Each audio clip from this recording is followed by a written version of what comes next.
afternoon, everybody. I'd like you to please welcome Team Brightfruit to the stage. Hi, we're Brightfruit, and we provide meaningful project-based entrepreneurship programs for middle and high school students.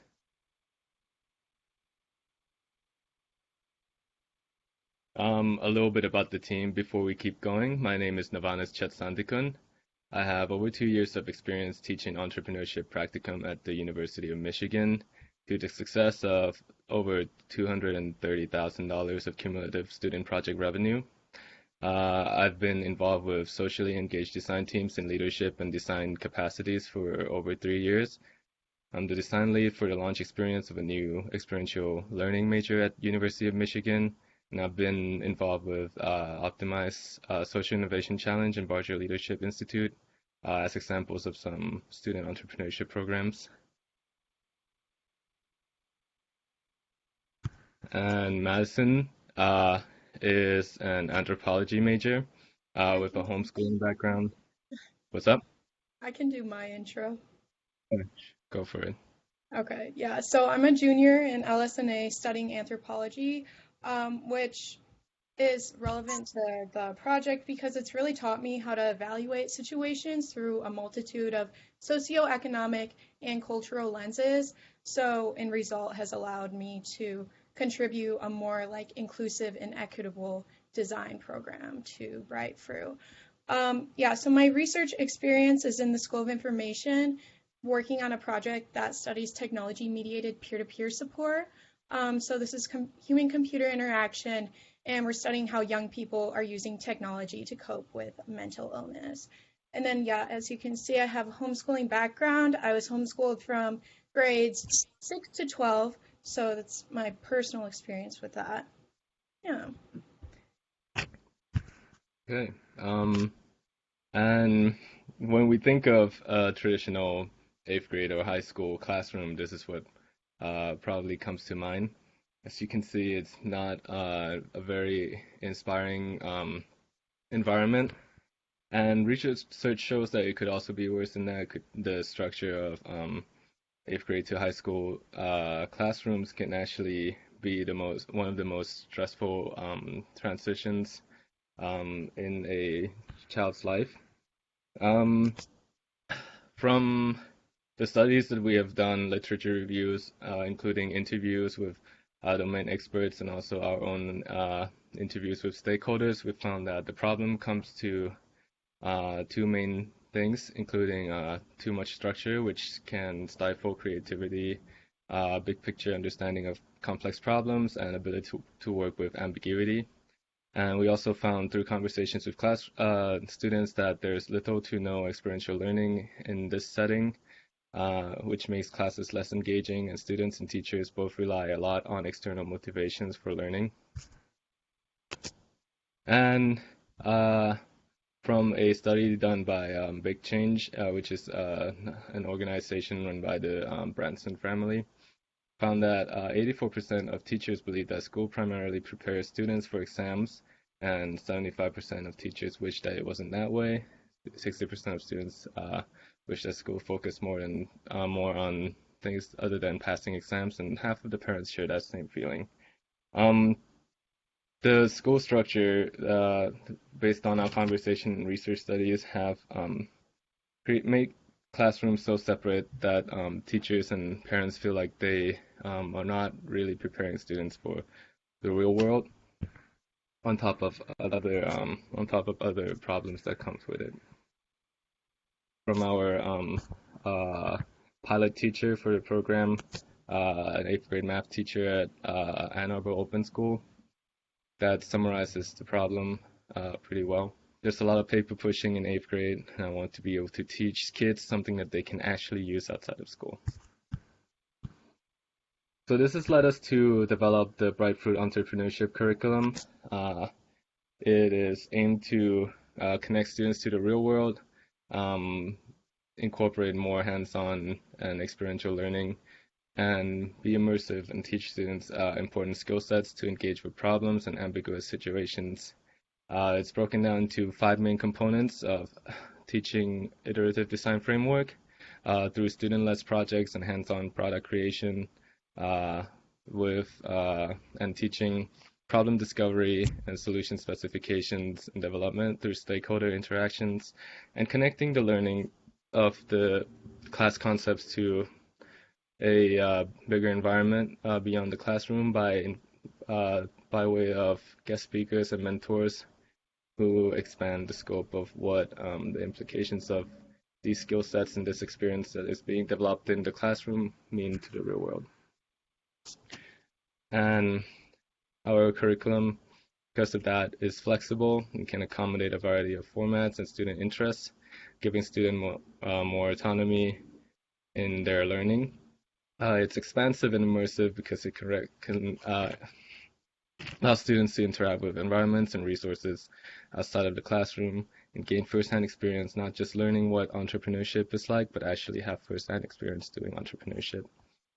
Powerful because the skill sets developed in this program is one that will allow them to engage with any problem that they find compelling, and it builds a community of local stakeholders that can help students learn based on their experiences, and it really builds the village that raises the child.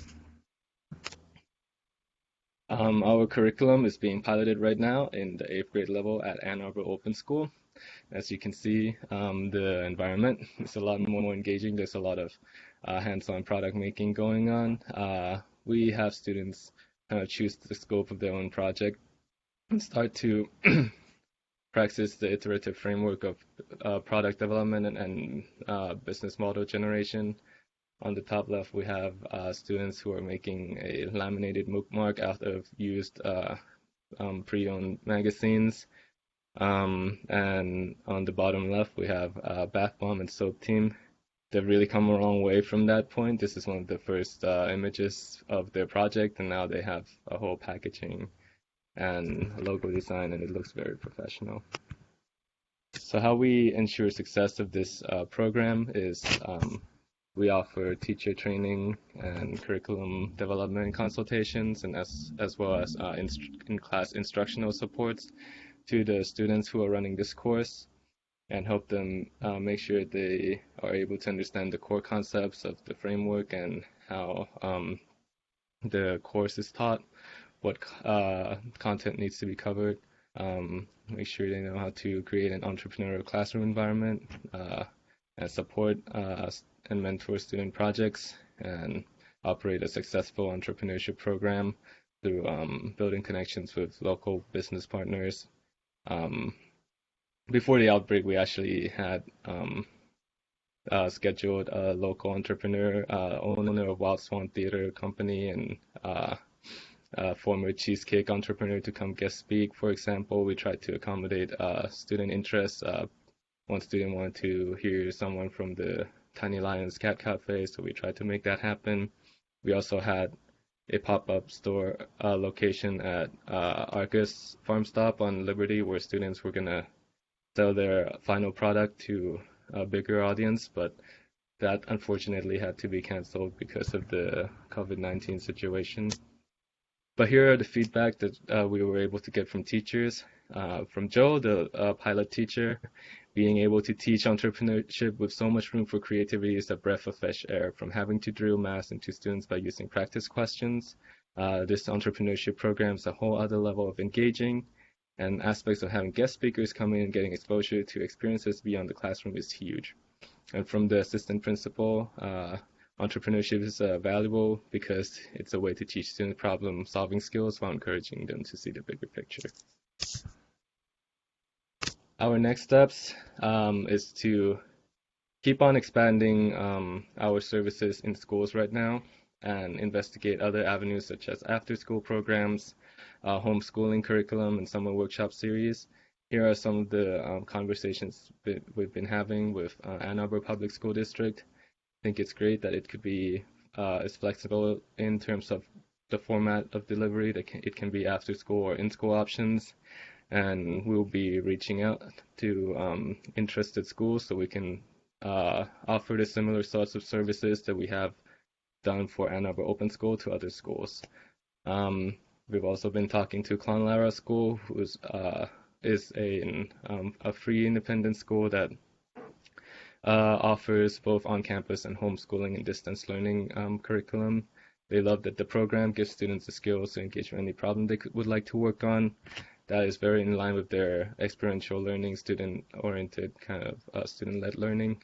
And they believe that the programs are a good match for the students, and they will be able to offer space for the summer workshops and also keep going with us for the development of homeschooling curriculum. Thank you. You are a little bit beyond time, so I want to make sure the judges have time to ask you questions. You can leave it on this slide too, because that might be helpful for the judges. Sounds good.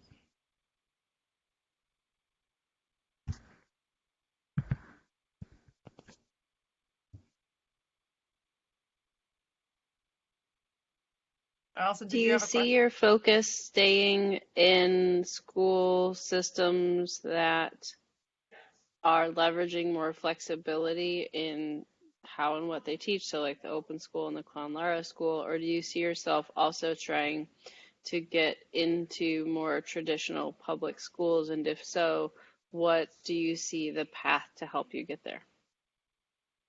Right. So we are starting right now with the focus in more flexible schools and in formats where there are not as much kind of regulation by the district, where schools have more kind of flexibility in the kinds of initiative they're able to bring.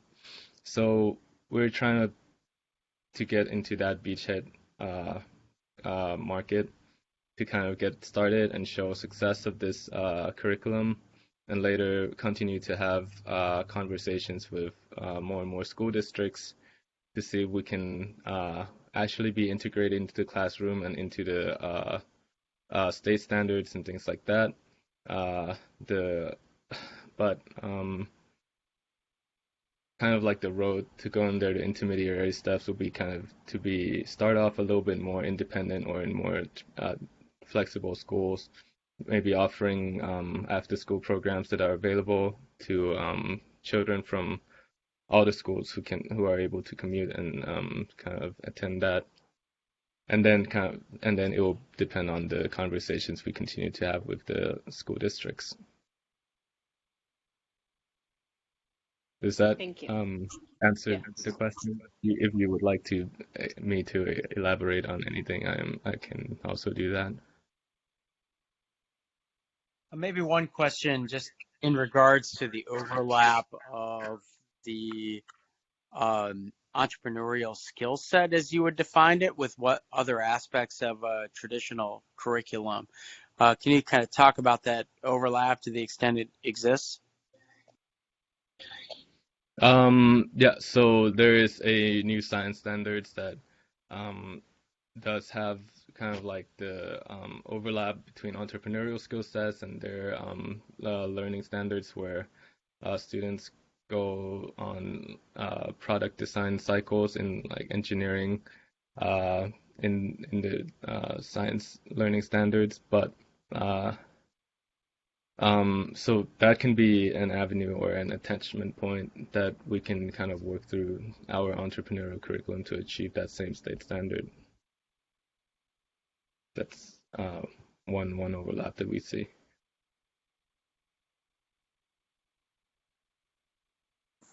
Were you guys able to give any thought to how does the business side of this work? How do you make money and how do you sustain yourself? Right, yeah. So we were hoping that our conversations with the district lead to us being contracted for curriculum development and helping them set up the different entrepreneurship programs in different schools. I know that schools in Ann Arbor Public School District do contract outside consultations like TregoEd and things like that to kind of optimize their classroom experience. So we're hoping to play a similar role. In the meantime, we are offering a summer workshop programs, 3.5 weeks just in the local Ann Arbor area, available for students. It's aimed at 14 to 18-year-olds. We've got a couple of signups just from our website. and it seems that the budget is falling somewhere between $450 and $750 for a 3.5 week program. So we can run that a couple of times over the summer, and that will be our revenue model for the time being. And if we keep on going and offer services as an independent institution for after-school programs, there will be cost for enrollment. Thank you. All right. Thank you so much, Team Brightfruit. We will see you again at 3:30 and have a lovely break between now and then. Thank you.